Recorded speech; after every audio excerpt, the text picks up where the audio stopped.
You are currently the only person in this conference.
Good evening everyone.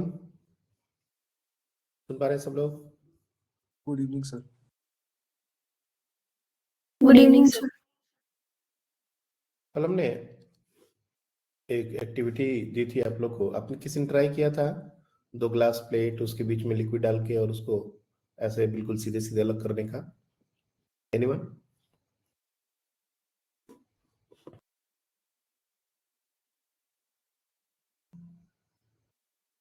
ये हमारा glass plate है, हम लोग साइड व्यू बनाएंगे।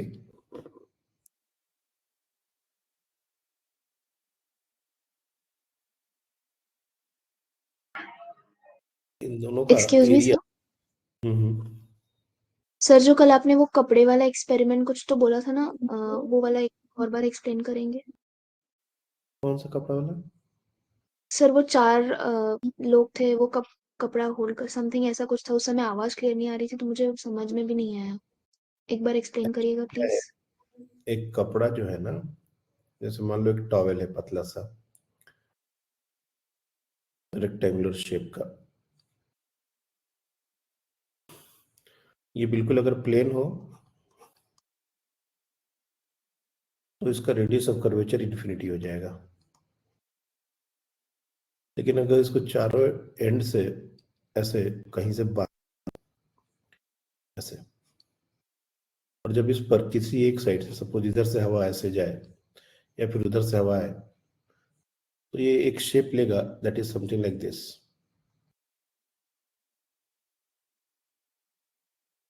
इस तरह का शेप ले लेगा, समझ रहे हो? तो इस तरह का शेप लेगा ना, और ये बिल्कुल फ्लैट ना होके किसी एक तरफ जिधर प्रेशर ज्यादा होगा उसके अपोजिट साइड में बल्ज हो जाएगा। तो इस तरह के किसी भी मेम्ब्रेन पर, अगर ये कोई ऐसा मेम्ब्रेन है, टॉवेल का मतलब मेम्ब्रेन, तो उसमें जो प्रेशर डिफरेंस डेल्टा पी का एक्सप्रेशन होता है वो होता है surface tension 1/r max 1/r min plus, sorry, ये एक्सेस प्रेशर का फॉर्मूला होता है किसी भी एक एरिया पर, अगर वो आर्बिट्री शेप का हुआ। तो हम लोग हमेशा स्फेरिकल सरफेस लेते हैं, तो स्फेरिकल सरफेस के लिए आर मैक्स और आर मिन बराबर होते हैं। for a spherical surface,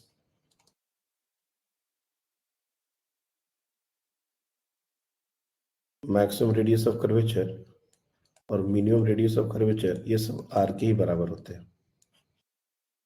तो हमारा जो सरफेस है लिक्विड का या फिर कोई भी सरफेस फ्लूइड का, वो हमेशा स्फेरिकल शेप ही हो ऐसा कोई जरूरी नहीं है।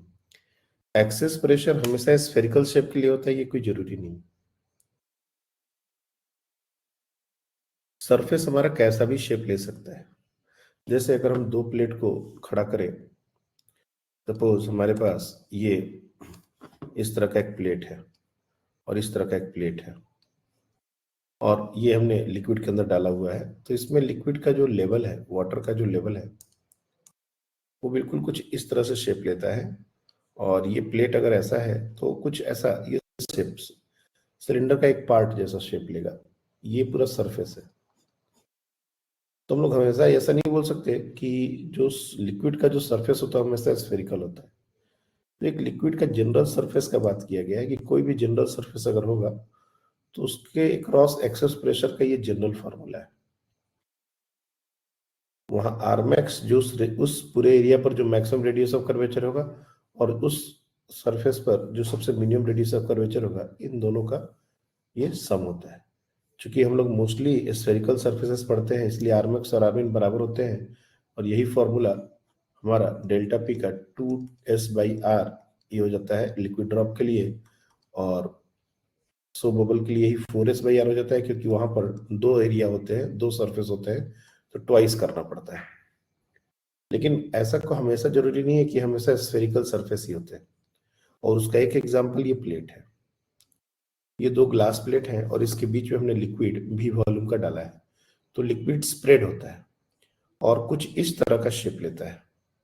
ये हम साइड व्यू बना रहे हैं क्योंकि हम लोग साइड व्यू भी देख सकते हैं ऐसा उसको एग्जैक्टली कैसा शेप ले रहा है। ये पूरा लिक्विड होता है और ये लगभग सेमी सिलिंड्रिकल शेप होगा। पूरे एरिया में ये लिक्विड फैल जाता है। यहाँ पर जो दो तीन चीजें हम यूज करने वाले हैं, दैट इज सेपरेशन। प्लेट के बीच का सेपरेशन हमने लिया है डी।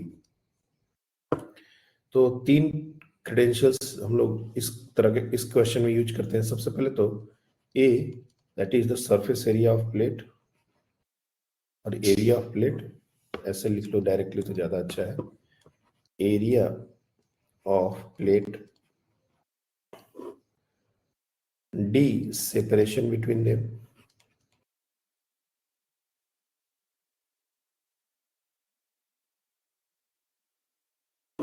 और v volume of liquid used.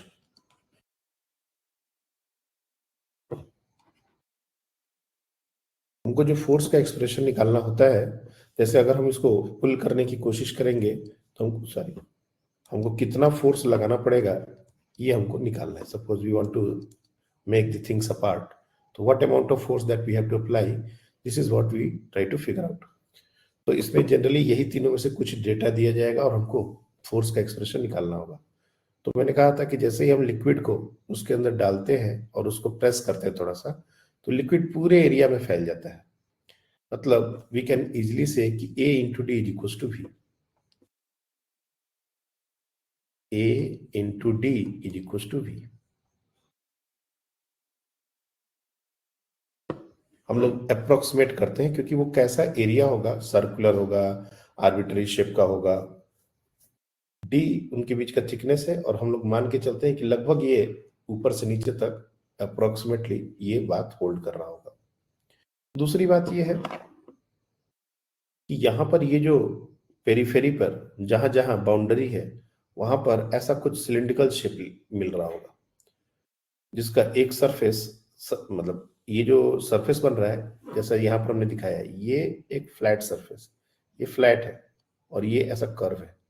तो ये आरमैक्स अगर देखा जाए तो आरमैक्स इसका हो जाएगा 0 और इसका आर्मिन ये हम लोग को निकालना पड़ेगा। ये जो भी होगा, अगर प्लेट के बीच का सेपरेशन डायमीटर की तरह बिहेव कर रहा है लाइक दिस, तो ये डायमीटर हो जाएगा, आर्मिन हमारा d/2 हो जाएगा सेपरेशन। उसी तरह से यहाँ पर जो d है उसका हाफ ये रेडियस की तरह बिहेव करता है इस एरिया के लिए, ये रेडियस ऑफ कर्वेचर के लिए।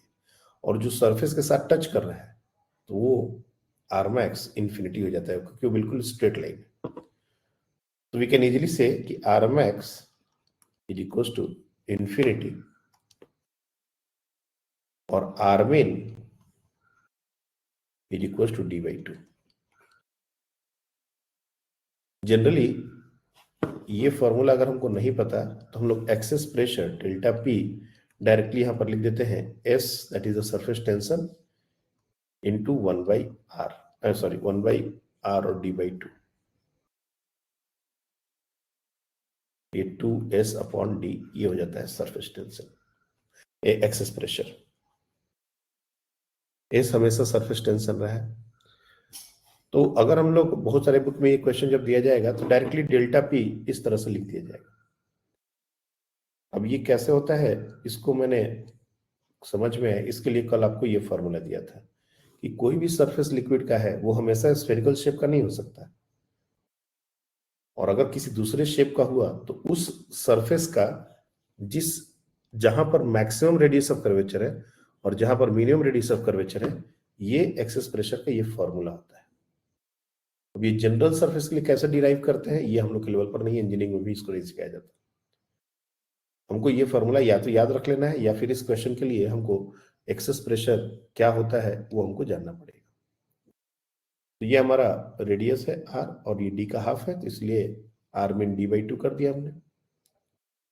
नाउ अब ध्यान से समझने की जरूरत है, ये हमारा पॉइंट 1 है और ये हमारा पॉइंट 2 है। हमने देखा था बाहर में एटमॉस्फेरिक प्रेशर होता है, तो कहां पर प्रेशर ज्यादा होगा, तो जिस तरह का सरफेस ये शेप लिया हुआ है P2 पर प्रेशर कम होना चाहिए, P1 पर प्रेशर ज्यादा होना चाहिए। हमने पहले ही बताया था कि अगर ये एक मेम्ब्रेन है और ये बिल्कुल फ्लैट है तब तो दोनों तरफ प्रेशर बराबर है। अगर इधर ये बेंड कर गया तो इधर का प्रेशर ज्यादा हो गया, इधर का प्रेशर कम हो गया। तो ये इधर से ऐसे बेंड होता है, मतलब P0 एटमॉस्फेरिक प्रेशर ज्यादा हो गया और अंदर का प्रेशर कम हो गया, और वही डेल्टा पी हमको मिल रहा है। तो basically P0 that is the atmospheric pressure minus Pin, ये हमको मिल रहा है 2s अपॉन d। तो ये जो कोई भी प्लेट की बात कर रहा हूं तो इसके ऊपर क्या लग रहा है, एटमॉस्फेरिक प्रेशर लग रहा है। प्लेट पर तो एटमॉस्फेरिक प्रेशर लग रहा है, बाहर जहां भी खुला होता है एटमॉस्फेरिक प्रेशर लग रहा है, और अंदर से जो प्रेशर लग रहा है वो Pin लग रहा है। अब इन दोनों का जो डिफरेंस है, वेट को कुछ देर के लिए हम लोग इग्नोर कर देते हैं कि प्लेट का क्या वेट है, इन दोनों का जो डिफरेंस है into area that is the force we require. अगर हम प्लेट का मास नेग्लिजिबल भी ले लें वो हमको जरूरत नहीं है, वैसे हमको वही फोर्स निकालने पूछा जाता है। तो force required is equal to P0 minus Pin into area. ये पूरे एरिया पर फैला हुआ है। अब ये डेल्टा पी हमारा क्या है, 2s अपॉन d इंटू ए। तो ये हमारा 2sa अपॉन d, या तो यही आंसर लिख देंगे, नहीं तो कभी कभी क्या होता है कि d को in terms of v and a ये भी लिख सकते हैं। जैसे ये हमने पहले जो रिजल्ट लिखा था, यहाँ पर अगर तुम चाहो तो d को v अपॉन a लिख सकते हो। बहुत बार सेपरेशन प्लेट के बीच में अगर नहीं दिया जाएगा तो उसको हम चेंज भी कर सकते हैं।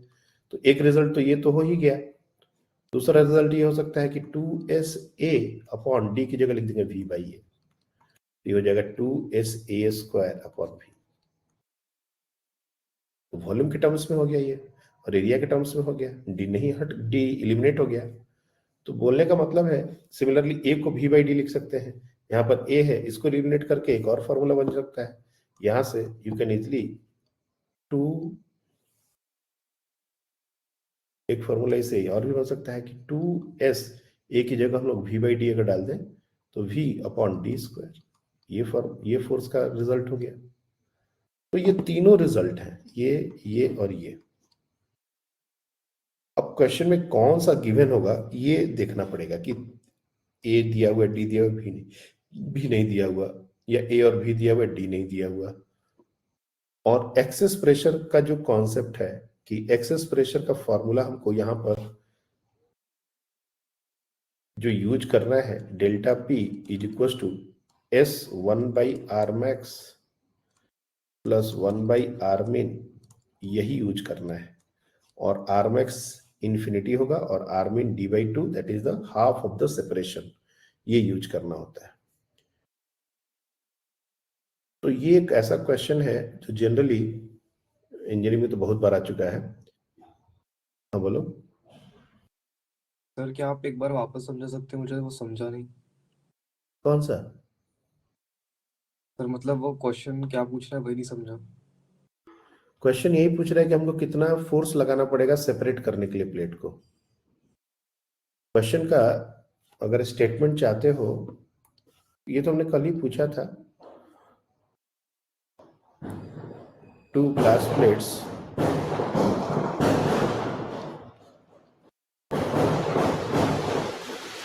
are plates having area A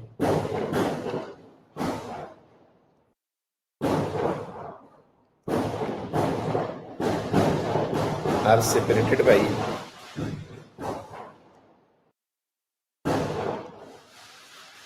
a liquid layer having surface tension T.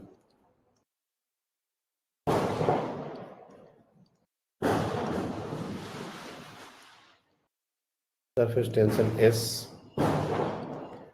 Find the force required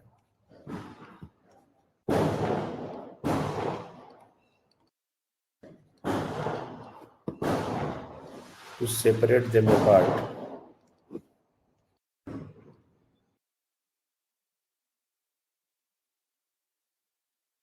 अब यहां पर हमने A और D और भी नहीं दिया। अब जैसे एक देना होगा कि वॉल्यूम ऑफ लिक्विड और वॉल्यूम ऑफ लिक्विड,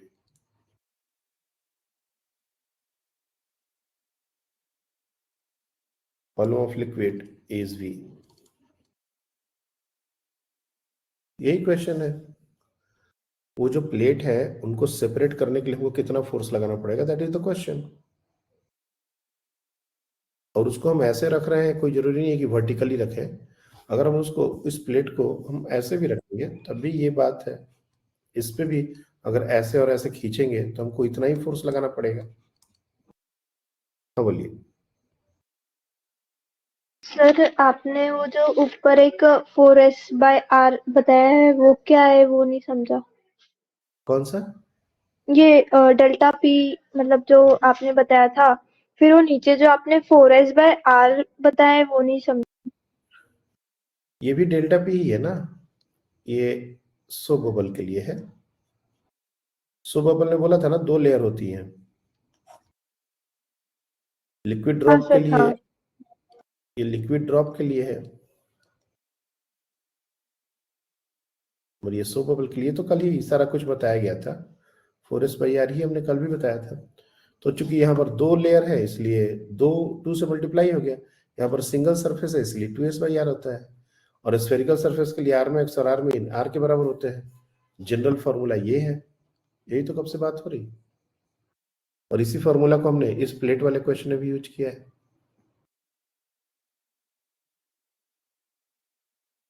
हाँ बताइए।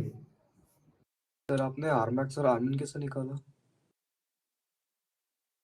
ये जो हमारा लिक्विड का जो सरफेस बन रहा है ना, बाद में तो एक जो प्लेन जैसे कि ये हमने बताया था ना, कोई भी हमारा सरफेस बनता है तो उसका रेडियस जहां पर मैक्सिमम है और जहां पर मिनिमम है वही आर मैक्स आर मिन होगा। तो जो सरफेस को टच कर रहा है वो बिल्कुल ऐसा प्लेन जैसा होगा। तो प्लेन सरफेस का रेडियस क्या लेंगे? ये जो प्लेन लाइन, ये जो स्ट्रेट लाइन है, इसका रेडियस क्या हो जाएगा? आर मैक्स इन्फिनिटी, सॉरी 0 लिख दिया, इन्फिनिटी होगा। और जहां पर सबसे ज्यादा कर्वेचर है वहां पर रेडियस सबसे कम होगा, वो यहां पर है। तो यहाँ पर हमने आर मीन d/2 लिया, लगभग इसको माना कि ऐसा सिलेंड्रिकल सरफेस है। हमने ये डायग्राम किस लिए बनाया था? ये डायग्राम तो इसलिए बनाया था ना कि ये थोड़ा रियलाइज हो सके।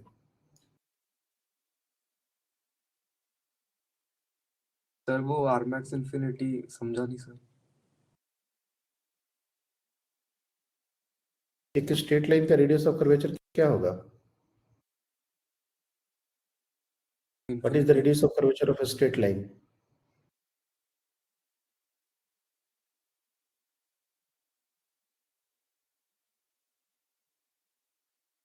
बताइए। इन्फिनिटी। इन्फिनिटी। तो यहाँ पर स्ट्रेट लाइन ही बन रहा है ना। अगर हमारा ये जो ग्लास प्लेट है, ये ग्लास प्लेट है, तो लिक्विड ऐसा ऐसा टच कर रहा है, तो ये जहां सरफेस को टच कर रहा होगा वो एक स्ट्रेट लाइन ही होगा ना। अगर मान लेते हैं कि ये थोड़ा 3D में ऐसा डायग्राम बना देते हैं, तो ये ऐसा ही सरफेस होगा ना, ये ऐसा ही होगा ना, इसी टाइप का कुछ सरफेस होगा ना ये। तो ये इसका रेडियस क्या हो जाएगा, ये इन्फिनिटी होगा और ये मिनिमम रेडियस है। उस एरिया पर ये मिनिमम रेडियस ऑफ कर्वेचर यहां मिलेगा, मैक्सिमम यहां मिलेगा।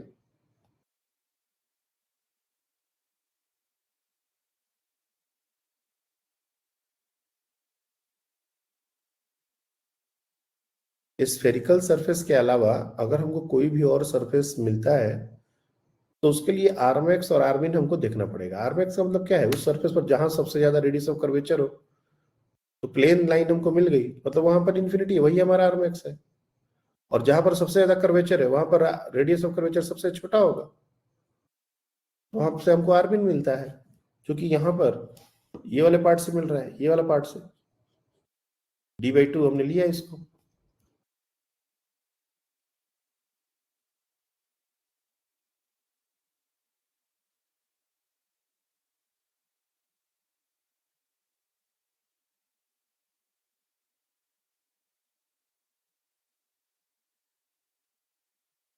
Anyone have any confusion? अभी से ज्यादा और भी किसी को कुछ कंफ्यूजन है? देखो, ये फॉर्मूला आप लोग के मॉड्यूल में नहीं है और जनरली ये किसी बुक में, मेडिकल के बुक में नहीं होता।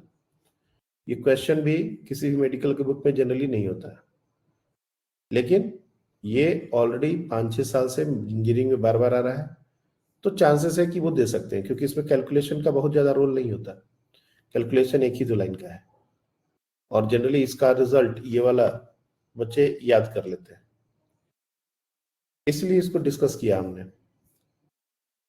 और ये फॉर्मूला से अगर कंफ्यूजन है तो सिंपली लीव दिस फॉर्मूला, तुम लोग 2s/r और 4s/r ही याद करो, यही बहुत है। और यहां पर हमको बस डेल्टा पी को इतना यूज करना है, बस ये भी अगर ध्यान में रखोगे बहुत है।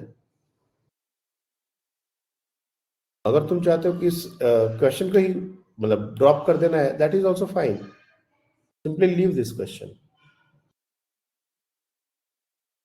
क्योंकि इसमें हमारा जो भी मतलब एक्सेस प्रेशर हमने पढ़ा है उससे थोड़ा एक्स्ट्रा चीजें हैं, और इसीलिए हमने कल इसको थोड़ा सा हिंट दे के बताया था कि अगर तुम लोग कोई सर्च वर्च करो प्लेट वाला क्वेश्चन या कुछ, क्योंकि ये स्पेशल क्वेश्चन है, पहली बार में ये बिल्कुल भी जमता नहीं है। अगर हम आज ही इसको इंट्रोड्यूस करते और आज ही बताने लगते तो ये बिल्कुल दिमाग से परे। अब सोचो कल का इंट्रोड्यूस किया हुआ बात, जब आज तुम लोग ने कुछ भी नहीं इस पर सर्च किया, तभी ये सारे डाउट्स अभी मेरे को लग रहा है ऐसा हो रहा है। क्योंकि अगर किसी ने ये मतलब एक्सपेरिमेंट किया भी होता है या थोड़ा सा नेट पर सर्च किया होता तो मेरे से बेहतर डायग्राम मिल जाता, ऐसा नहीं है हम जो डायग्राम बना रहे हैं, लेकिन अगेन सामने से देखने पर तो डायग्राम ऐसे ही दिखेंगे। अब 2-3 अलग अलग व्यू से अपने को समझ में आएगा कि ये आरमैक्स या फिर ये जो कौन सा रेडियस हम बात कर रहे हैं। तो इसका क्वेश्चन का स्टेटमेंट यही हो सकता है। अब इसमें वॉल्यूम दिया है, सेपरेशन दिया है बिटवीन द प्लेट्स, एरिया दिया है, 3 चीजें होती हैं और एक सरफेस टेंशन 4, इन्हीं के टर्म्स में हमारा आंसर आ जाएगा। तो अगर आए तो डेफिनेटली हमको ऐसे ही अप्रोच करना पड़ेगा, इसमें और कुछ तुम दिमाग नहीं लगा सकते, क्योंकि ये क्वेश्चन अगर मैं इसको डिस्कस नहीं किया होता ना और ये क्वेश्चन डायरेक्टली लिख दूं तो किसी को समझ में नहीं आएगा कि ये ऑब्वियसली सरफेस टेंशन इसमें मेंशन्ड है, तो लगेगा कि सरफेस टेंशन का क्वेश्चन है, लेकिन करना कैसे है और क्या करना है एक्चुअली ये किसी को पता नहीं चलेगा। कि वॉल्यूम ऑफ लिक्विड भी दिया हुआ है और एरिया ए दिया हुआ है, इससे कुछ बात समझ में आती नहीं है। वो तो इतना सारा डिस्कशन सामने पड़ा हुआ है, A × D = V, पहले ये सब कुछ कहा हुआ है, ऐसा शेप बनता है, प्रेशर अंदर का कम हो जाता है, तब जाके ये कंटेक्स्ट समझ आता है कि अच्छा ये कंटेक्स्ट का क्वेश्चन है। नहीं तो पहले तो ये क्वेश्चन जब आता है तो बच्चों को जो नहीं देखे हुए ये क्वेश्चन, उनको तो समझ ही नहीं आता कि कंटेक्स्ट कौन सा है, ये किस पार्ट से क्वेश्चन है सरफेस टेंशन में। तुम अगर सर्च करोगे तो तुमको जो क्वेश्चन मिलेगा, मतलब एक्चुअल वर्डिंग जो क्वेश्चन के मिलेगा, उसमें क्लू ही नहीं मिलेगा एंड में लिखा रहेगा कि सरफेस टेंशन एस, बस इतना। तो ये एक्सेस प्रेशर का ही क्वेश्चन है। बाहर का प्रेशर, एटमॉस्फेरिक प्रेशर अंदर के प्रेशर से ज्यादा हो जाता है बोल के हमको फोर्स लगाना पड़ता है उसको सेपरेट करने के लिए, और वो फोर्स का एक्सप्रेशन ये है। और एक्सेस प्रेशर कितना होता है वो हमारा एक्सेस प्रेशर के जनरल फॉर्मूले से आता है। हाँ बताइए सर बस वो आखिरी डाउट है कि सर जो आपने आरमैक्स लिया है वो अलग प्लेन से लिया और आर्मिन अलग प्लेन से लिया है, ऐसा क्यों किया आपने? अलग प्लेन, एक एरिया है हमारे पास, एक सरफेस है हमारे पास, दोनों एक ही जगह से कैसे ले सकते हैं? फिर आर्मैक्स और आर्मिन का क्या मतलब हुआ? इस तरह का हमारे पास एक सरफेस है और हमको इस एरिया पर एक आर्मैक्स चाहिए और एक आर्मिन चाहिए। अब तुम बताओ कि हम क्या लेना चाहिए हमको। ये एक सेमी सिलिंड्रिकल टाइप का सरफेस बन रहा है, ये ऐसा ऐसा कर्व जैसा सरफेस है। आर्मैक्स क्या लेना चाहिए, आर्मिन क्या लेना चाहिए? इस पूरे एरिया पर मैक्सिमम रेडियस ऑफ कर्वेचर क्या है और मिनिमम रेडियस ऑफ कर्वेचर क्या है, तुम ही बता दो। दोनों एक ही पॉइंट पर कैसे लेंगे? अगर वो पूरा स्फेरिकल रहा, अगर पूरा पूरा स्फेयर ही है, तब तो रेडियस हर जगह सेम होता है। हम कोई भी आर्बिट्ररी ऐसा कोई भी सरफेस बना दिए, मान लो ऐसा एक सरफेस बना दिए, ऐसा, ये बिल्कुल फ्लैट सरफेस नहीं है, ये ऐसा कुछ सरफेस जनरल सरफेस है, तो क्या इसका रेडियस ऑफ कर्वेचर हर जगह सेम होगा? ये रेडियस ऑफ कर्वेचर हर जगह वेरी करेगा। जैसे हम कोई भी एक आर्क बनाते हैं तो क्या हर जगह रेडियस ऑफ कर्वेचर ये सेम सर्कल का पार्ट होता है? नहीं होता है, अलग अलग जगह अलग अलग रेडियस होता है। तो किसी भी पॉइंट का अगर रेडियस ऑफ कर्वेचर निकालना होता है उनको क्या करना होता है, उसके लिए अलग तरीके हैं। इस तरह से ये जिस स्फीयर का पार्ट होगा, छोटा छोटा टुकड़ा, अलग अलग रेडियस ऑफ कर्वेचर होगा। हमको आर्मैक्स और आर्मिन चाहिए, तो जहां से हमको आर्मैक्स मिल जाएगा हम आर्मैक्स ले लेंगे, जहां से हमको आर्मिन मिल जाएगा आर्मिन ले लेंगे, क्योंकि हमको पूरे सरफेस का अलग अलग रेडियस से मतलब नहीं है, हमको इन दोनों से मतलब है। तो जहां सबसे फ्लैट लाइन दिखी वहां पर रेडियस ऑफ कर्वेचर मैक्सिमम है, जहां पर सबसे कर्व लाइन दिखी वहां पर रेडियस ऑफ कर्वेचर मिनिमम, बस।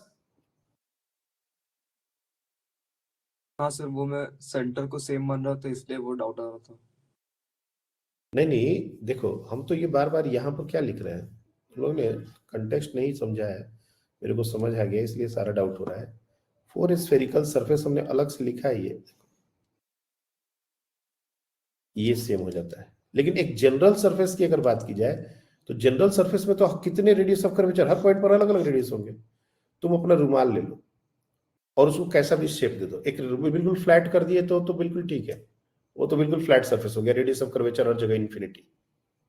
लेकिन अगर हम उसको थोड़ा सा ऐसा टिल्ट कर दिया, ऑब्वियसली रुमाल फ्लेक्सिबल चीज है, कोई भी प्लेट टीन का कोई टुकड़ा ले लो और उसको अलग अलग शेप दोगे, अलग अलग ऐसे मोड़ोगे, ऐसे मोड़ोगे, अलग ऐसे मोड़ोगे, तो उसका वो हर बार एक स्फेयर का टुकड़ा नहीं बनेगा। वो कोई भी हमारे पास एरिया है तो उस एरिया, हम ये नहीं बोल सकते कि उसका हर जगह रेडियस ऑफ कर्वेचर सेम है।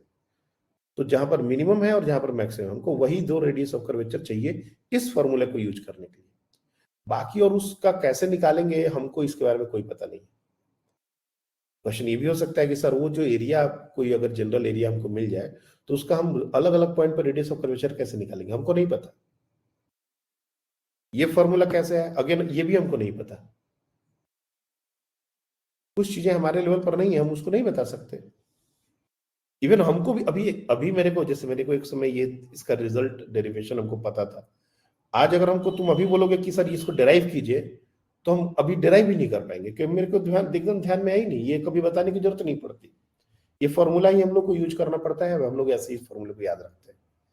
इसका भी प्रूफ है, ऐसा थोड़ा ना कि ये फॉर्मूला ऐसे ही आया है, इसका भी कहीं ना कहीं प्रूफ है, लेकिन मेरे को अभी दिमाग में नहीं है, हम इसको प्रूफ नहीं कर पाएंगे कि कैसे आता है, इक्विलिब्रियम कैसे करके इसका बनता है कुछ।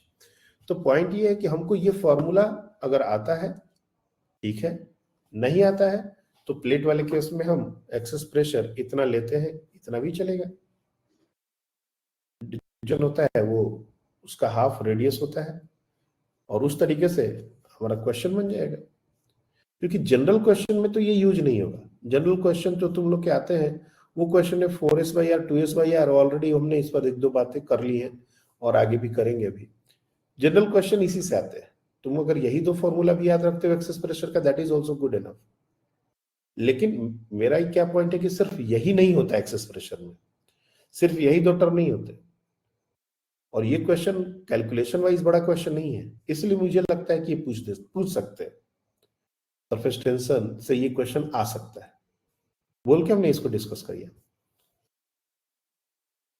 जैसे कि इंटीग्रेशन होता है, कैलकुलेशन होता है, बहुत सारा, बहुत ज्यादा स्टेप्स होते हैं, तो इसमें फिर वो ऐसा नहीं देते, वो फिर इंजीनियरिंग में देते हैं।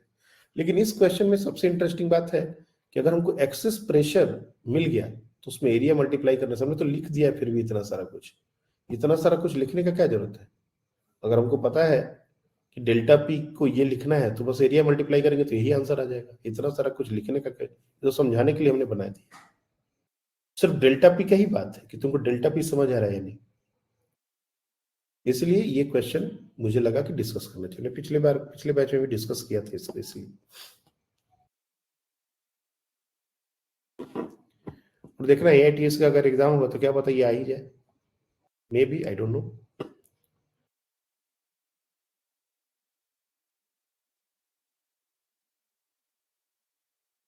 तो ये हो गया हमारा एक्सेस प्रेशर रिलेटेड बातें। अब हम लोग बात करते हैं angle of contact and capillary rise. Angle of contact क्या होता है? Again, angle of contact is a huge thing. Angle of contact, जिसको हम लोग जनरली थीटा से डिनोट करते हैं, ये भी एक बहुत बड़ा टर्म है। सही से अगर बताने का कोशिश करें तो ना ही हम उतना अच्छे से कन्वे कर पाएंगे और ना ही तुम लोग उतना अच्छे से समझ पाओगे, लेकिन फिर भी जस्ट टू अंडरस्टैंड कि एंगल ऑफ कांटेक्ट क्या होता है, थोड़ा बहुत हमको इसका आइडिया मिल सकता है। देखो, एंगल ऑफ कांटेक्ट ये वो एंगल होता है जहां पर कोई सॉलिड और लिक्विड एक दूसरे के कांटेक्ट में आते हैं, और जहां पर सरफेस जो है लिक्विड का वो ऐसा शेप लेता है कि अगर हम उस पर टेंजेंट ड्रॉ करें, एक टेंजेंट जो कि लिक्विड सरफेस और एयर में हो, और एक टेंजेंट जो लिक्विड सरफेस और वो जो सॉलिड है उसके बीच में हो, और उन दोनों के बीच का जो एंगल होता है वो बोलते हैं एंगल ऑफ कांटेक्ट। जैसे एक एग्जांपल के लिए मान लेते हैं ये हमारा एक ग्राउंड सरफेस है, अगर हम इस पर एक लिक्विड का ड्रॉप रखते हैं, ये इस तरह का शेप ले लेता है। अब ये लिक्विड का ऐसा शेप है, तो इस पर 2 टेंजेंट हम ड्रॉ कर सकते हैं, एक लिक्विड के सरफेस पर एयर में और एक लिक्विड के सरफेस पर इनसाइड। ये वो 2 टेंजेंट है और इनके बीच का जो एंगल होगा ये हो जाएगा थीटा। अगर ये लिक्विड ऐसा ना हो के कुछ ऐसा शेप ले ले, जैसे अगर मर्क्यूरी रखते हैं तो मर्क्यूरी कुछ ऐसा शेप लेता है, इस तरह से ऐसा ऐसा शेप लेता है। तो उस केस में अगर हम टेंजेंट ड्रॉ करें लिक्विड सरफेस पर एयर में और एक लिक्विड सरफेस एंड सॉलिड में, तो ये हो जाएगा एंगल ऑफ कांटेक्ट थीटा। तो ये हमने लिक्विड ड्रॉप, मतलब ये वाटर जनरली ऐसा बिहेव करता है और ये मर्क्यूरी ऐसा बिहेव करता है।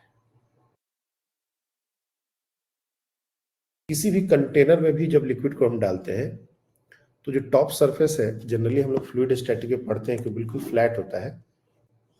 जैसे ये एक कंटेनर है और लिक्विड को ऐसे हमने डाल दिया, तो ये फ्लैट होता है। ये बीच में थोड़ा फ्लैट हो सकता है, लेकिन जहां पर ये सॉलिड को टच करता है ना, वहां पर ये ऐसा नहीं होता। वहां पर इसका शेप कुछ इस तरह का हो सकता है या फिर कुछ इस तरह का हो सकता है।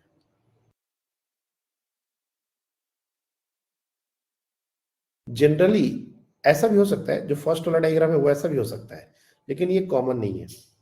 देयर इज अ कंडीशन कि ये ऐसा भी शेप हो सकता है, बिल्कुल 90 डिग्री एकदम से बना है ऐसा।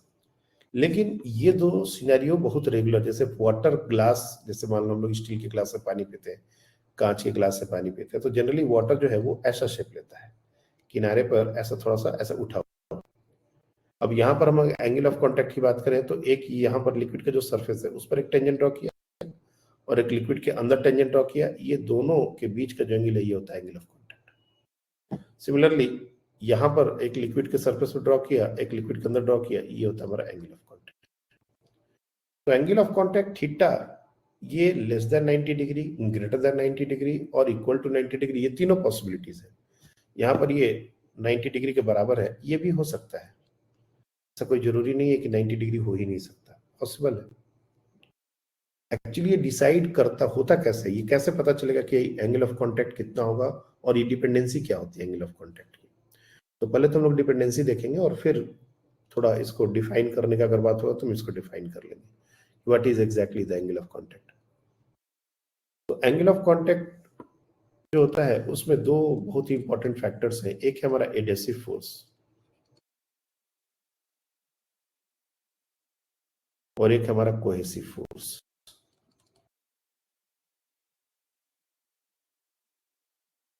एडेसिव फोर्स और कोहेसिव फोर्स। एडेसिव फोर्स क्या होता है, anyone? What is adhesive force? बताएं, आप या बताएं। सर जो फोर्स दो डिफरेंट टाइप के मॉलिक्यूल्स के बीच में लगता बिल्कुल सही। बहुत सारे ये जो फेविक्विक आते हैं या फिर कोई भी इस तरह से गम चिपकाने के लिए जो भी आता है तो उस पर देखा लिखा एडेसिव, उसको एडेसिव बोला जाता है। तो उसका काम क्या होता है, दो अलग अलग चीजों को जोड़ना। तो ये डिसिमिलर मॉलिक्यूल के बीच में जो फोर्स लगता है उसको हम लोग एडेसिव फोर्स बोलते हैं। और कोहेसिव फोर्स क्या होता है, ये सिमिलर मॉलिक्यूल्स के बीच में, जैसे वाटर वाटर मॉलिक्यूल के बीच में जो फोर्स लग रहा है उसको हम लोग कोहेसिव फोर्स बोलते हैं। सो मतलब बिल्कुल जनरल तरीके से अगर इसको समझें तो फोर्स बिटवीन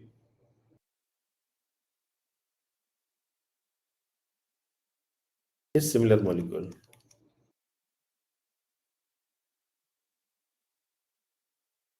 और फोर्स बिटवीन सिमिलर मॉलिक्यूल्स। तो जब भी जैसे क्या होता है, हम किसी भी कंटेनर में लिक्विड डालते हैं, जैसे मान लो ये कंटेनर है और हमने इसमें लिक्विड डाल दिया, सपोज ये हमने लिक्विड डाल दिया, तो बीच वाला जो सरफेस का मॉलिक्यूल है उसकी बात अभी नहीं कर रहे हैं हम, वो लिक्विड के बारे में वो मॉलिक्यूल के बारे में बात कर रहे हैं जो कंटेनर के कांटेक्ट में, पूरी पेरीफेरी पर अगर ऊपर से देखें तो ये हमारा पूरा सरफेस बन रहा है। तो हर मॉलिक्यूल, ये सारे मॉलिक्यूल जो पेरीफेरी पर है ये सब ग्लास के कांटेक्ट में है, जो भी कंटेनर उसके कांटेक्ट में है। और इस मॉलिक्यूल के ऊपर दो फोर्सेस लगते हैं, एक जो ग्लास कंटेनर या जो भी कंटेनर है उसके ऊपर एक एडेसिव फोर्स लगाता है और इस मॉलिक्यूल पर लिक्विड जो है वो एक कोहेसिव फोर्स लगाता है जो सिमिलर मॉलिक्यूल्स है। और यहाँ पर स्फीयर ऑफ इन्फ्लुएंस की बात होगी तो ये बिल्कुल इस तरह से स्फीयर ऑफ इन्फ्लुएंस अगर चाहे तो हम बना सकते हैं। और ये स्फीयर ऑफ इन्फ्लुएंस, इधर का मॉलिक्यूल इधर खींचेगा, इधर का मॉलिक्यूल इधर खींचेगा, ये इधर खींचेगा इधर, तो रिजल्टेंट क्या होता है वो बिल्कुल 45 डिग्री पर FC, ये बिल्कुल बीचों बीच 45 डिग्री पर ऐसा फोर्स लगता है। मतलब जब हम किसी भी सरफेस पर यहां पर एक मॉलिक्यूल को कंसिडर करते हैं तो इस पर दो फोर्सेस लग रहे हैं इफेक्टिवली, एक एडेसिव फोर्स और एक कोहेसिव फोर्स। अब ये एंगल 45 डिग्री है। नाउ हम चाहे तो इसे कंपोनेंट्स ले सकते हैं, एक FC का कंपोनेंट हो जाएगा FC cos 45 और sin 45 डजंट मैटर, तो sin 45 लिख लो और ये हो जाएगा FC 45। Depending on the value of this to FA and FC sin 45, इन दोनों का फोर्स का जो रिजल्टेंट होगा वो किसी भी डायरेक्शन में आ सकता है। क्या मतलब है, मैं क्या बोल रहा हूं, ये जो हमारा FA है और ये जो हमारा FC है, इसका रिजल्टेंट तीन तरीके का हो सकता है, एक इधर भी हो सकता है, एक इधर भी हो सकता है और एक बिल्कुल सीधे नीचे की तरफ हो सकता है। ये 1, ये 2 और ये 3, और ये तीनों सिनेरियो कैसे बनेंगे यहां पर हम देख सकते हैं। पहला सिनेरियो कब बनेगा, जब एफ ए अगर एफ सी साइन 45 डिग्री का मतलब क्या हुआ? √2। अगर इस तरह का केस हुआ तो नेट फोर्स कुछ ऐसा बन जाएगा। अगर एफ ए छोटा पड़ गया एफ सी बाई √2 से, सेकेंड सिनेरियो बन जाएगा, इन दोनों का रिजल्टेंट एफ ए और एफ सी साइन 45 का रिजल्टेंट अंदर की तरफ लाई करेगा, तो रिजल्टेंट कुछ इधर जाएगा। और तीसरा, अगर कभी बराबर हो गए exactly F A is equal to F C by √2, तो हॉरिजॉन्टल फोर्सेस कैंसिल आउट हो जाएंगे और रिजल्टेंट एफ सी cos 45 के लॉन्ग हो जाएगा, जो कि 90 डिग्री का केस है।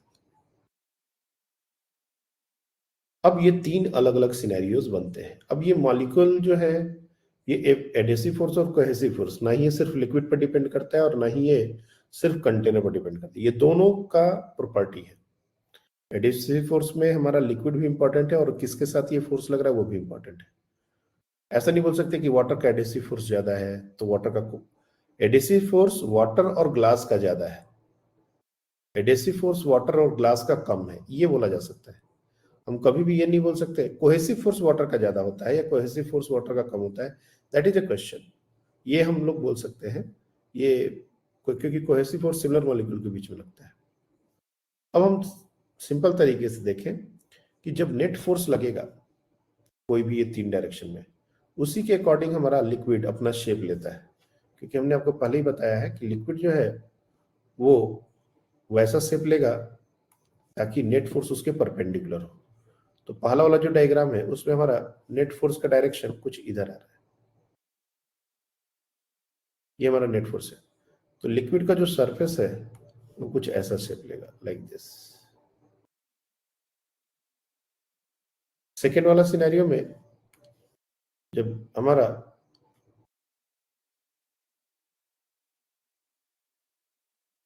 सेकेंड वाला जो सिनेरियो है उसमें हमारा जो नेट फोर्स है वो कुछ इधर आ रहा है ऐसा, तो हमारा जो लिक्विड का शेप है वो कुछ ऐसा लेगा, बिल्कुल 90 डिग्री ऐसा। नेट फोर्स पर हमारा 90 डिग्री का एंगल बनना चाहिए सरफेस के साथ, नहीं तो फिर से वो टेंजेंशियल स्ट्रेस, शियर स्ट्रेस का बात आ जाएगा। और थर्ड वाला जो सिचुएशन है उस केस में बिल्कुल फ्लैट, क्योंकि सरफेस जो है वो बिल्कुल 90 डिग्री पर हो गया।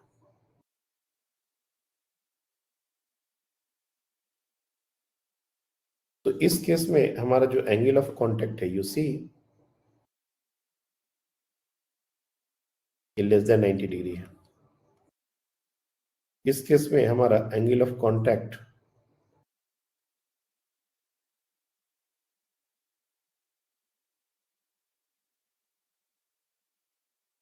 ये ग्रेटर देन 90 डिग्री है और यहां पर theta exactly equal to 90 degree है।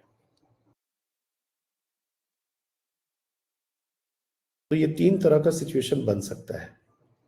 पहला बहुत कॉमन है, ग्लास और वाटर के लिए बनता है। The first kind of scenario happens in water glass interface.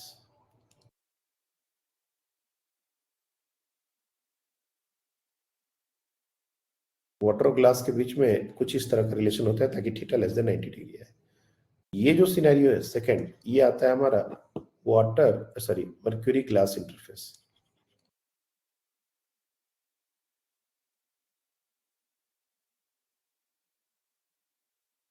और ये एक स्पेशल केस है, इसलिए हमको इसको याद रखना है। ये आता है वाटर सिल्वर इंटरफेस।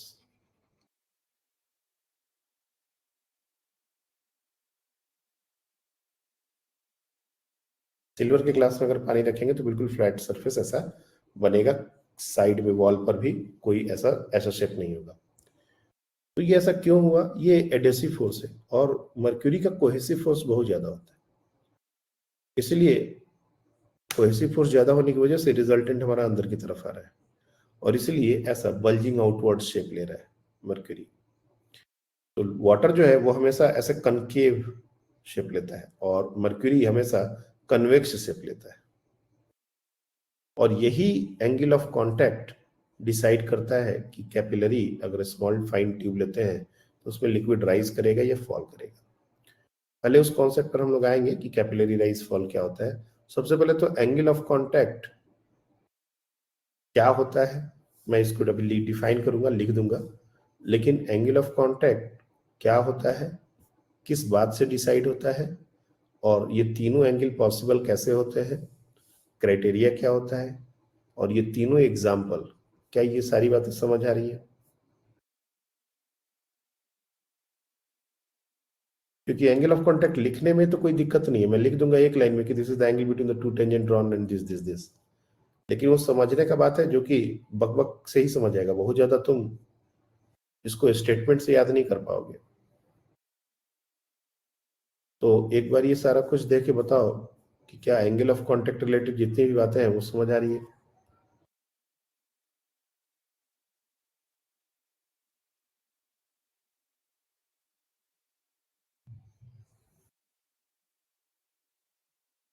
अगर हमको एंगल ऑफ कांटेक्ट डिफाइन करना हो तो हम लोग डिफाइन कर सकते हैं angle of contact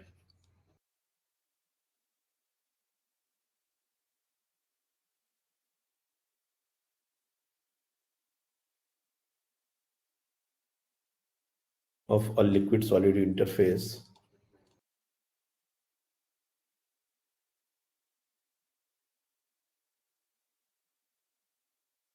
is the angle made by the tangents drawn at the point of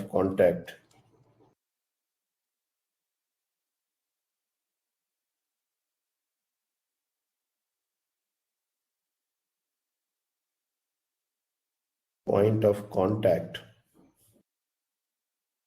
one in air and one inside liquid। जहां पर पॉइंट टच कर रहा है उस पॉइंट पर एक एयर के लॉन्ग टेंजेंट होगा, सरफेस के लॉन्ग एयर में, और एक उस सरफेस के लॉन्ग लिक्विड के अंदर टेंजेंट होगा। ये दो टेंजेंट के बीच का जो एंगल होता है वही होता है हमारा एंगल ऑफ कांटेक्ट। और ये तीनों पॉसिबल है, 90 डिग्री से छोटा, 90 डिग्री से बड़ा और 90 डिग्री। डिपेंडेंसी एडेसिव और कोहेसिव फोर्सेस पर, कब कब 90 डिग्री होगा, कब छोटा होगा, कब बड़ा होगा, ये सब हमने पॉइंट वाइज मेंशन कर दिया है। इतना डिटेल्स नहीं पूछते, लेकिन इतना सारा कुछ अगर बता दिया तो थोड़ा बहुत चीजें याद हो जाएंगी। मर्क्यूरी के लिए 90 डिग्री से बड़ा होता है, वाटर ग्लास के लिए 90 डिग्री से छोटा होता है, सिल्वर के लिए, वाटर के लिए बिल्कुल 90 डिग्री होता है। इतना भी याद हो गया तो बहुत है। और एडेसिव और कोहेसिव फोर्स ये प्रॉपर्टी है, मटेरियल चेंज होगा, लिक्विड चेंज होगा तो ये चेंज हो जाएगा। नाउ ये एंगल ऑफ कांटेक्ट का एक बहुत ही इंपॉर्टेंट एप्लीकेशन होता है जिसको बोलते हैं हम लोग कैपिलरी राइज, और इससे भर भर के क्वेश्चन पूछे जाते हैं। Capillary rise,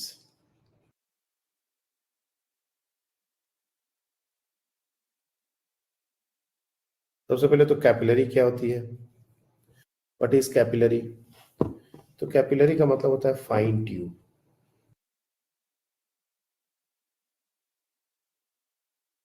fine tube, fine tube मतलब सिंपली इस तरह का एक ट्यूब, ट्रंकेटेड शेप भी हो सकता है। मैं पहले भी मोस्टली आप लोग को सिलिंड्रिकल शेप ही देता है, इसलिए ट्रंकेटेड शेप का मतलब ऐसा, ऐसा भी कैपिलरी हो सकता, सॉरी ऐसा भी कैपिलरी हो सकता है, ऐसा कोई जरूरी नहीं कि ऐसा नहीं हो सकता है। आईआईटी में 2-3 बार इससे क्वेश्चन आया हुआ है, ऐसा भी कैपिलरी होता है ट्रंकेटेड, लेकिन आप लोग के लेवल पर ये नहीं दिया जाएगा, ये जनरली दिया जाता है। इसमें इसका एक रेडियस होता है जिसको हम लोग आर से डिनोट करते हैं। आर जितना छोटा होगा कैपिलरी एक्शन उतना ही ज्यादा हमको देखने मिलता है। और कैपिलरी एक्शन बायो में तुम लोग ने ऑलरेडी ये सब चीजें पढ़ी हैं। अगेंस्ट द ग्रेविटी मूवमेंट जो वाटर का होता है वो इसी कैपिलरी एक्शन के कारण होता है। जैसे अखंड ज्योति जलती है तो उसमें जो घी होता है वो अगेंस्ट द ग्रेविटी मूव करता है, ऊपर की तरफ मूव करता है, जो लैंप हम लोग जलाते थे पुराने टाइम में, उसमें kerosene against the gravity move करता है। प्लांट्स में water against the gravity move करता है। तो ये जो अगेंस्ट द ग्रेविटी मूवमेंट है, ये क्यों होता है? इसमें कैपिलरी एक्शन का ही बात है। इसको बोलते हैं हम लोग कैपिलरी एक्शन। होता क्या है ये कैपिलरी? कैपिलरी एक्शन क्या होता है? पहले तो कैपिलरी का मतलब समझ में आ जाना चाहिए। जैसे मान लो अगर ये हमारा वाटर है और इसमें हमने कोई भी कैपिलरी इंसर्ट कर दी, तो अकॉर्डिंग टू द लॉ और according to the normal concept, यहाँ पर एटमॉस्फेरिक प्रेशर है, यहाँ भी एटमॉस्फेरिक प्रेशर है, तो अंदर और बाहर लिक्विड का लेवल सेम होना चाहिए। अगर ये रेडियस काफी बड़ा हो तो डेफिनेटली ये बात सही है। लेकिन जैसे जैसे ये रेडियस, कैपिलरी का जो रेडियस है वो छोटा होने लगेगा, वैसे वैसे हम देखेंगे कि जैसे ही हम पानी में इसको इंसर्ट करेंगे, बिना किसी देर के लिक्विड ऐसा राइज हो जाएगा। और पतला कर दिया इसको, और ज्यादा राइज हो जाएगा। अब लिक्विड यहाँ नहीं, ये पूरा लिक्विड से ये यहाँ पर चढ़ गया लिक्विड। जितना ज्यादा इसको फाइन करते जाएंगे उतना ही ये जो हाइट है ये बढ़ता चला जाता है। एक simple concept without deriving anything याद रखना, H into R is equal to constant. Capillary rise का जो भी क्वेश्चन आएगा उसमें ये चीज अपने को इंप्लीमेंट करनी पड़ती है। मतलब हाई H क्या है? Rise of liquid.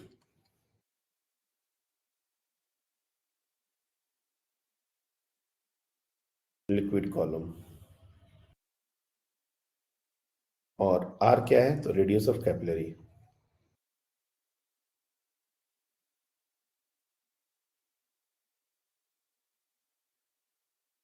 इसमें जितना ज्यादा रेडियस हम कम करते जाएंगे उतना ही हमारा हाइट बढ़ता जाएगा, और जितना ज्यादा रेडियस करेंगे उतना ही हाइट कम होता जाएगा। इसलिए बड़े बड़े ट्यूब अगर हम पानी के अंदर इंसर्ट करते हैं तो हमको उसका राइज बिल्कुल भी नहीं दिखता, होता है बहुत कम। लेकिन जितना फाइन ट्यूब होगा उसमें लिक्विड राइज कर जाता है। पहला क्वेश्चन तो है कि क्यों होता है ऐसा?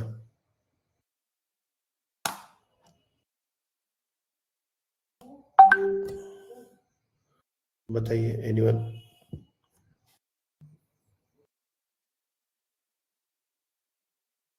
क्यों कैपिलरी में लिक्विड राइज होता है?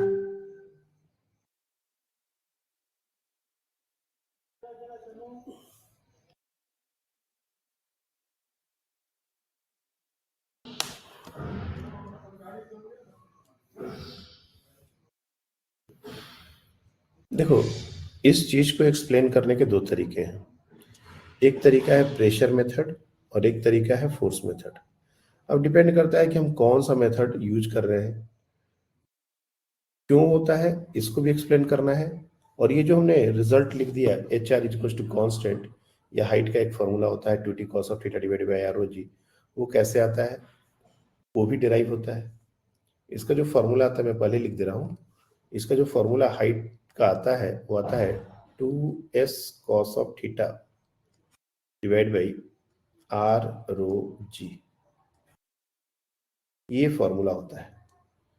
इसको हम लोग अभी डिराइव करने जा रहे हैं। और देख सकते हैं कि h इंटू आर अगर करोगे यहां से, यहीं से अगर r को लेफ्ट हैंड साइड लेके जाओगे h इंटू आर, तो राइट हैंड साइड में जो जितनी भी चीजें हैं लगभग सब कांस्टेंट हो जाएगी। 2 into S into cos of theta, और थीटा क्या होता है? एंगल ऑफ कॉन्टैक्ट, जो किसी भी इंटरफेस के लिए फिक्स्ड होता है, एंगल ऑफ कॉन्टैक्ट। तो 2s cos of theta divide by rho g, ये पूरा का पूरा टर्म कांस्टेंट है। अब बात है कि ये फॉर्मूला आता कैसे है, इसका एक्सप्लेनेशन क्या है। मैंने कहा दो तरीके से हम लोग इसको एक्सप्लेन करते हैं। देखो, कैपिलरी तो होती है बहुत ही फाइन, लेकिन हम लोग इसको थोड़ा बड़ा करके बनाएंगे ताकि हमको समझ में आए। तो पहला तरीका है फोर्स मेथड, प्रेशर मेथड। चलो थोड़ा सिंपल है, प्रेशर मेथड से इस चीज को प्रूव करने की कोशिश करते हैं।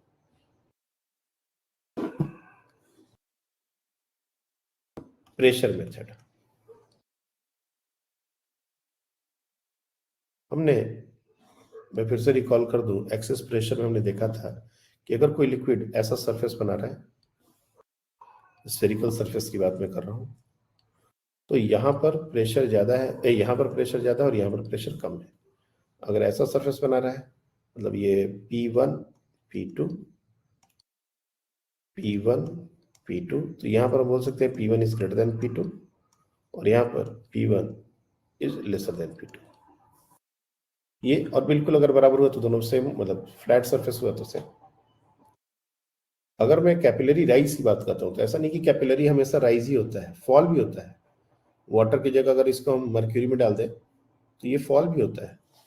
जैसे ये नॉर्मली हमने वाटर लिया है, अगर तुम यही कैपिलरी मर्क्यूरी के अंदर डिप कर दो, जैसे ये टब है जिसके अंदर हमने मर्क्यूरी रखा है, और अगर हम इसमें एक कैपिलरी ऐसा डिप कर दें तो इसमें मर्क्यूरी ऐसे आ जाएगा नीचे, डिप फॉल होगा।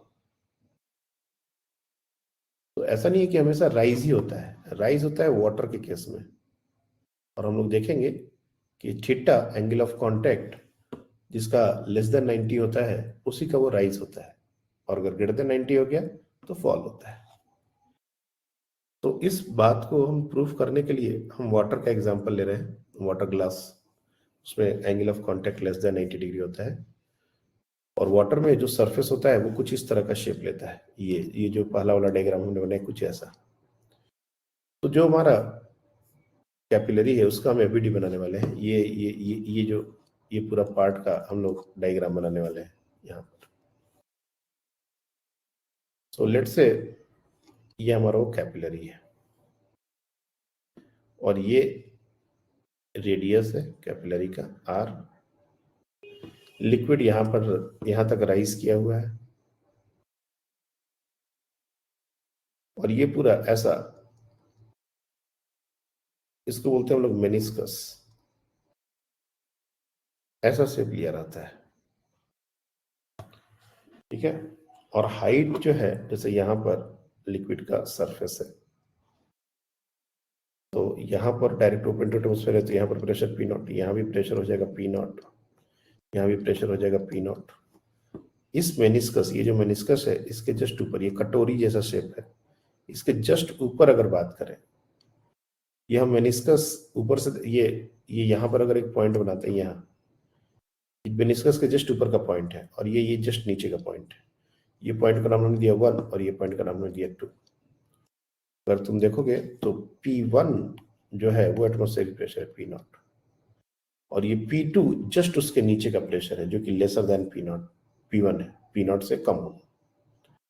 और यही जो प्रेशर डिफरेंस होता है डेल्टा P, इसको हम लोग लिखते हैं 2S/R अगर हमारा स्फेरिकल हो तो। ये जो मेनिस्कस बना है ये एक स्फीयर का ही टुकड़ा है, छोटा सा, हेमिस्फीयर नहीं बोल रहा है, दिस इज नॉट हेमिस्फीयर। ये हमारा, जैसे मान लो ये हमारा एक स्फीयर हो गया,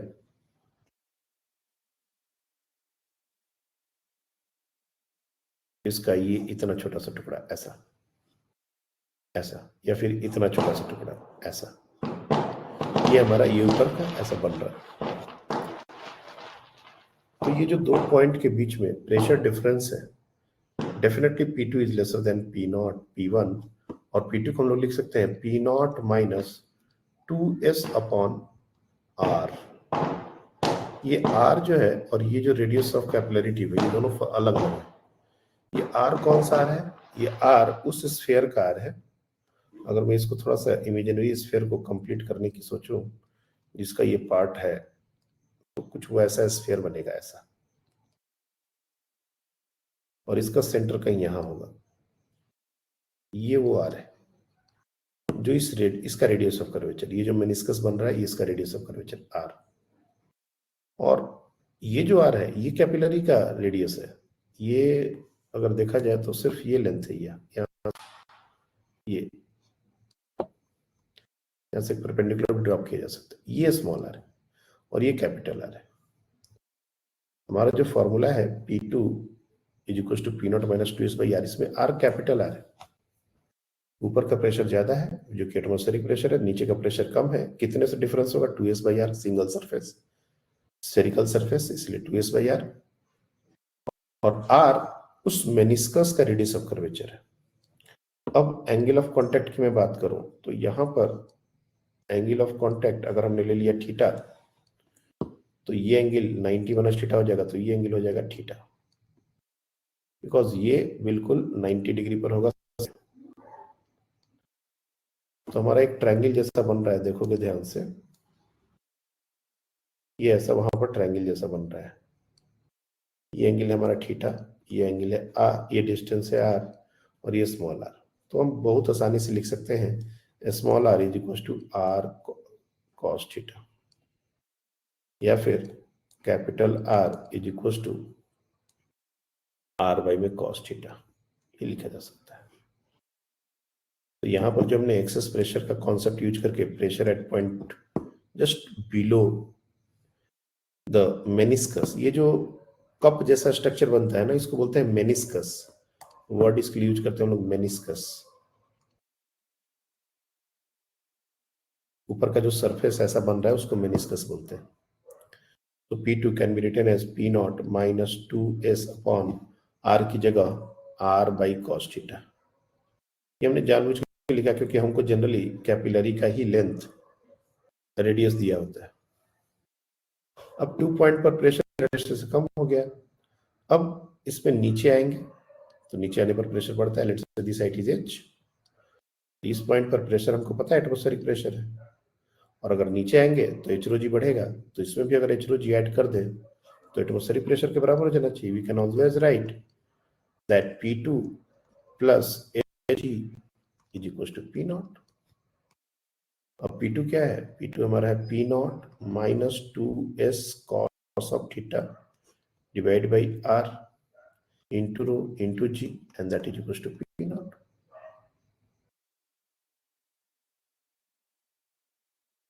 कुछ गलत लिख दिया क्या?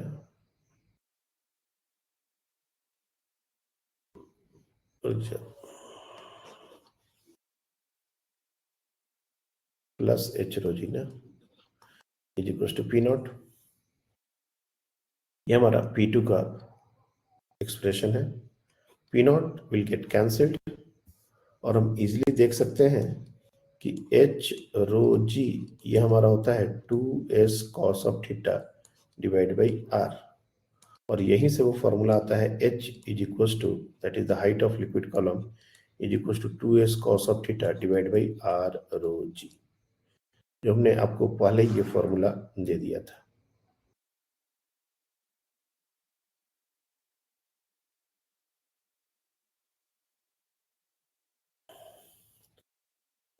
ये जो फॉर्मूला हमने दिया था H is equal to 2s cos of theta divide by r rho g, ये हमारा प्रेशर मेथड से इसको हमने डेराइव कर लिया।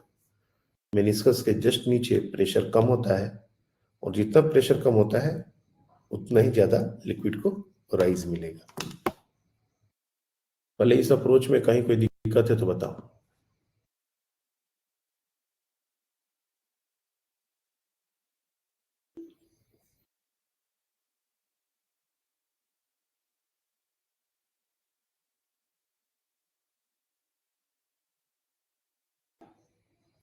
हाँ बताइए। सर यहाँ radius of meniscus small r है ना? नहीं, radius of meniscus capital R है, radius of capillary small r है। Small r radius of capillary, मैं लिख देता हूँ एक्सप्लिसिटली, एक मिनट रुक जाओ।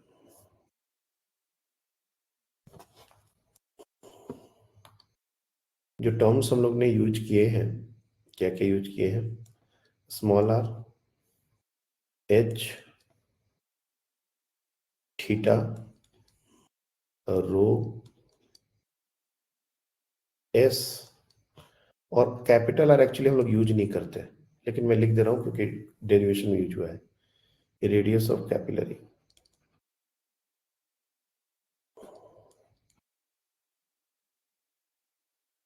Height of liquid column,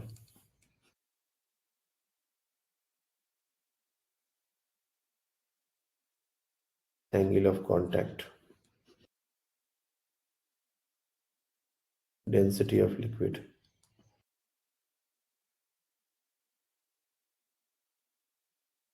surface tension, और ये है जो हमने यूज किया है रेडियस ऑफ कर्वेचर, और रेडियस, हाँ रेडियस ऑफ कर्वेचर लिखो ऑफ मेनिस्कस।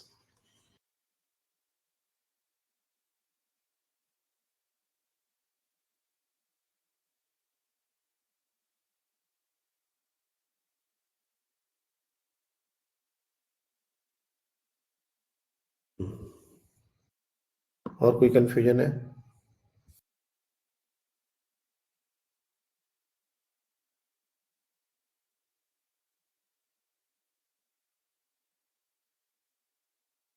एक दूसरा प्रूफ भी होता है, बहुत सारे बुक में एक दूसरा प्रूफ भी है, उसको फोर्स मेथड से करते हैं कि ये जो लिक्विड का वेट है, इस सरफेस टेंशन के कारण जो फोर्स लग रहा है वो उसको वेट बैलेंस कर रहा है। उस तरीके से भी प्रूफ कर सकते हैं। देखो प्रूफ करने के अलग अलग तरीके हैं, अलग अलग लॉजिक है, लेकिन अगर हमको प्रूफ नहीं भी समझ आता है इट्स ओके। मैंने कहा ना, प्रूफ से कोई क्वेश्चन नहीं आएगा। मोस्टली क्वेश्चंस 3 कैपिलरी दे दिए जाएंगे, एक का रेडियस कम दे दिया जाएगा, एक का रेडियस उससे ज्यादा, एक का रेडियस उससे ज्यादा, और तीनों में हाइट ऑफ लिक्विड को दिखा दिया जाएगा, बोलेगा कौन सही है कौन गलत। इस तरीके के क्वेश्चन, मतलब हम बेसिक बेसिक आइडिया अगर हमको उस चीज के बारे में हो, जैसे HR कांस्टेंट हमने जो पहले लिखा था, सब कुछ भूल जाओ तो ये भी याद रखोगे तो क्वेश्चन तुम्हारे कैपिलरी के बन जाएंगे। ये सब डेरिवेशन क्या होता है, ऊपर नीचे प्रेशर ज्यादा, ये सब अगर इग्नोर कर दो, सिंपली सिर्फ H into R is to constant, तो देखना ज्यादातर क्वेश्चन तुम्हारे बन जाएंगे। नहीं तो ये फॉर्मूला याद रखने से बहुत सारे क्वेश्चन बन जाएंगे। हाँ, ये टर्म क्या क्या है ये तो पता होना चाहिए। और पता चला कि कोई अगर इस तरह से क्वेश्चन प्रिसाइज होकर पूछने लगे तो तुम आर की जगह कुछ और ही बता दो। तो एक बार इसको हमको अंडरस्टैंड करना, एक ओवरव्यू लेना, ये जरूरी है। बाकी तुम डिराइव नहीं कर पाओ कोई दिक्कत नहीं। फोर्स मेथड से अगर बताना होगा तो मैं बता दूंगा, बट आज नहीं। I am not going to derive this formula with the help of force method. There is another method also, force method से भी ये डिराइव होता है। लेकिन अभी का जो मेरा पूरा कंसर्न है वो है कि कैपिलरी अगर हमने फाइन ट्यूब इंसर्ट किया तो ये लिक्विड का राइज होगा। और इस फॉर्मूला को ऐसा नहीं है कि सिर्फ वाटर के लिए यूज कर सकते हैं। जो फॉर्मूला आया है उसको एक बार ध्यान से देखो। हमारा जो फॉर्मूला आया है कैपिलरी राइज का, H is equal to 2s cos of theta divide by r rho g। अब इस फॉर्मूले को अगर हम मर्क्यूरी के लिए यूज करेंगे तब क्या होगा? तो for glass mercury interface theta is greater than 90 degree. इसका मतलब क्या होगा कि cos थीटा अगर हम निकालेंगे तो ये निगेटिव आ जाएगा। ऐसा नहीं कि वो गलत होगा, जो भी वैल्यू आएगा वो निगेटिव आएगा। निगेटिव आने का मतलब कि फॉल हो गया। cos थीटा निगेटिव होने से ये H क्या हो जाएगा? H will be negative. This means liquid will fall. Formula change नहीं है, फॉर्मूला वही है, उसमें लिक्विड का लेवल फॉल हो जाएगा। दूसरी बात कि अगर थीटा 90 डिग्री हो, जैसे वाटर सिल्वर इंटरफेस के बारे में बोल रहे थे,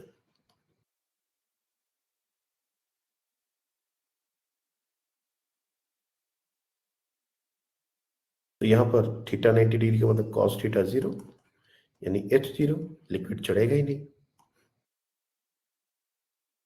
तो ये फॉर्मूला हर जगह लगता है। हमने इसको वाटर के लिए, राइस के लिए निकाला जरूर है, बट ये लगेगा हर जगह। हमको वो इंटरफेस के लिए थीटा पता होना चाहिए तो हम निकाल सकते हैं।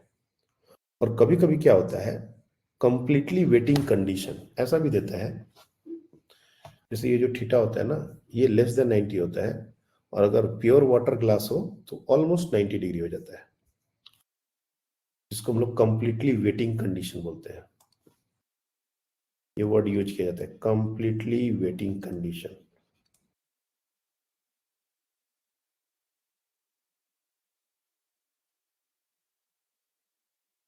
कंप्लीटली वेटिंग कंडीशन का मतलब होता है theta nearly equals to 0 degree. देखो एग्जैक्ट 0 तो नहीं होता लेकिन नियरली इक्वल टू 0 लेते हैं। अब उस समय मेनिस्कस का शेप कैसा होगा?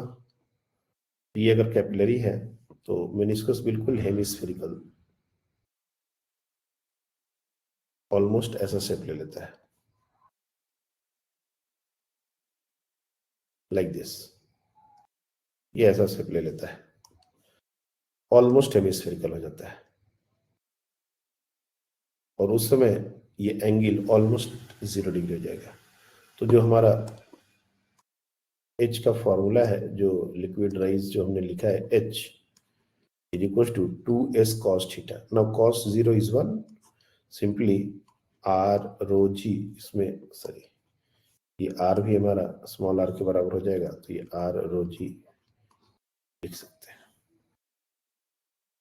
तो ये भी फॉर्मूला वाटर ग्लास के लिए यूज किया जाता है, completely wetting condition water glass.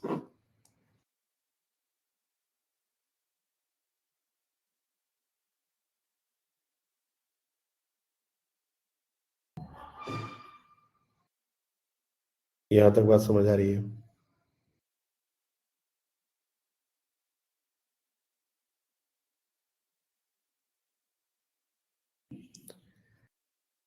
और जैसे बैरोमीटर में होता था कि अगर हम इसको थोड़ा टिल्ट कर दिए, जो कैपिलरी है उसको थोड़ा टिल्ट कर दिए, तो इसके लेंथ पर क्या फर्क पड़ेगा? तो जैसे बैरोमीटर में हमारा बदलता था कंडीशन कि अगर हम टिल्ट कर देंगे तो फिर हमको L sin थीटा लेना पड़ेगा, तो length of the liquid column increase हो जाएगा। वैसे ही यहाँ पर भी बात है।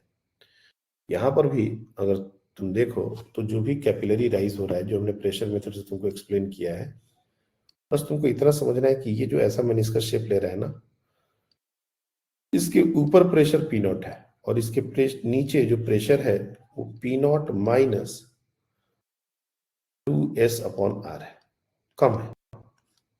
इसलिए लिक्विड हमको ऐसा ऊपर राइज हुआ है ताकि नीचे आए, तो यहाँ पर और यहाँ पर प्रेशर एटमॉस्फेरिक प्रेशर है, तो एटमॉस्फेरिक प्रेशर के बराबर हो जाए। अब मान लो हम इसको टिल्ट कर दे रहे हैं लाइक दिस, तब भी तो वही बात हो गई।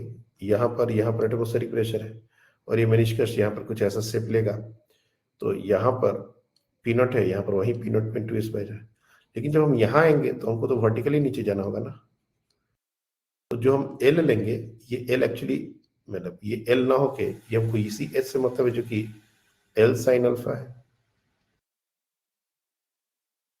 बहुत बार क्या होता है कि कैपिलरी को हमने थोड़ा टिल्ट कर दिया तो लिक्विड लेवल बढ़ जाएगा, घट जाएगा, क्या होगा? तो याद रखना कि जैसे बैरोमीटर में होता था लेंथ बढ़ जाता था, बिल्कुल वैसे ही होगा। जैसे जैसे टिल्ट करेंगे वैसे वैसे लेंथ बढ़ जाएगा, बिकॉज वी नीड H, वो हाइट चाहिए 2s बाई r हमारा जो है उसके बराबर हाइट चाहिए, तो उसके लिए अपने को लेंथ बढ़ाना पड़ेगा अगर एंगल हम लोग घटाते जा रहे हैं। तो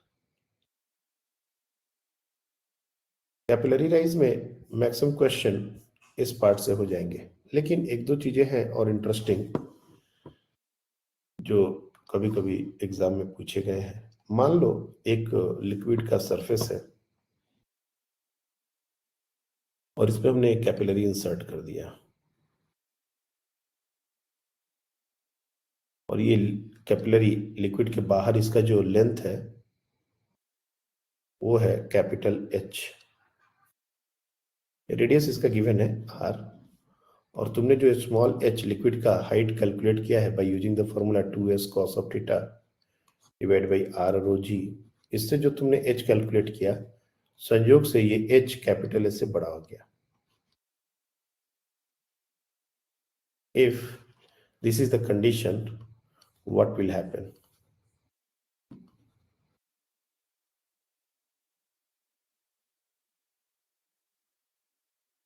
इसको बोलते हैं कैपिलरी ऑफ इनसफिशिएंट लेंथ।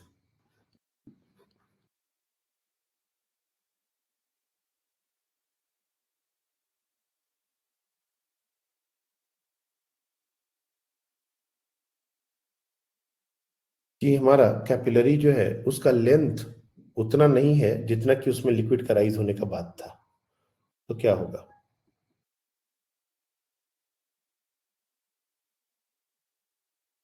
जब मीटिंग स्टार्ट हुई थी तो आज लगभग सारे बच्चे थे, और अभी मैं देख रहा हूँ गिन के 12 बच्चे बचे हैं। कि कौन बच्चे हैं जो बीच में ही मीटिंग डिस्कनेक्ट कर देते हैं, सो जाते हैं पड़े पड़े, I don't know. Anyone, what will happen if the capillary is of smaller length than the expected rise of liquid column? सोचो 10 सेंटीमीटर, सोचो 80 सेंटीमीटर हमारा ऊपर ट्यूब निकला हुआ है कैपिलरी का, और हमारा 100 सेंटीमीटर आ गया लिक्विड का राइज। तो इस तरह की सिचुएशन में क्या होगा? एनीवन? क्या ये फाउंटेन बन जाएगा? ऐसा ये फाउंटेन बन जाएगा ऐसा? Is that going to happen? Obviously उसको मान लो ये एच जो है, एक तरीके से मान लेते हैं कि ये आ गया 100 सेंटीमीटर, और ये एच एक एग्जांपल के लिए मैं ले लेता हूँ 80 सेंटीमीटर, तो छोटा है, लिक्विड तो इसके भी ऊपर जाना चाहिए। तो ये फिर यहाँ से कैसे फॉर्म 12 बन जाएगा अपने आप, बिना कुछ किए, ऐसा फाउंटेन बन गया घर में। अब बताइए। सर मेरे हिसाब से शायद आपने बोला था ना एच इंटू आर का प्रोडक्ट कांस्टेंट रहना चाहिए, तो यहाँ पे एच कम हो गया है, तो I think radius of curvature बढ़ना चाहिए। ट्यूब का रेडियस कैसे चेंज करोगे? वो तो फिक्स्ड रेडियस है। हमने जो आर क्या है, सर वो लिक्विड ट्यूब का रेडियस। ये जो आर है ये रेडियस ऑफ कैपिलरी है। ये तो हमने वो क्वेश्चन पर कमेंट करने के लिए दिया है कि मान लो 3-4 ट्यूब लगा दिए और बोल रहा है किस में ज्यादा राइज होगा, किस में कम राइज होगा, तो ये फॉर्मूला हम लोग यूज कर लेंगे। ज्यादातर क्वेश्चन इसी के इर्द गिर्द जाते हैं। अब मेरा क्वेश्चन दूसरा है। अब हमने एक कैपिलरी ट्यूब लिया, उसके लिए कितना हाइट लिक्विड चढ़ेगा ये कैलकुलेट करके देखा कि 100 सेंटीमीटर है, लेकिन हमने लिक्विड के बाहर उसको सिर्फ 80 सेंटीमीटर ही रखा है। In that situation what will happen? उसको बोलते हैं capillary of insufficient length. Sufficient length 100 centimetre, उससे ज्यादा होना चाहिए था, तो वो राइज होता। लेकिन अगर 80 सेंटीमीटर ही हमने उसको लिक्विड के बाहर रखा है, तब क्या होगा उस केस में?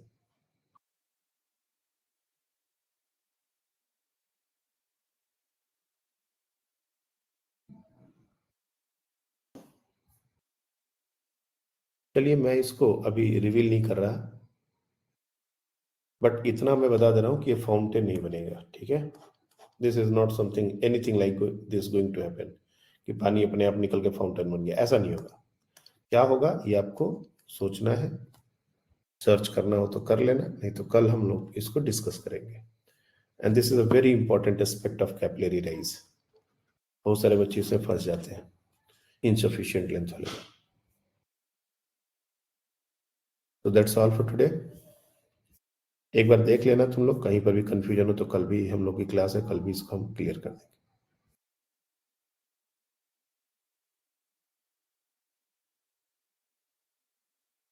Thank you.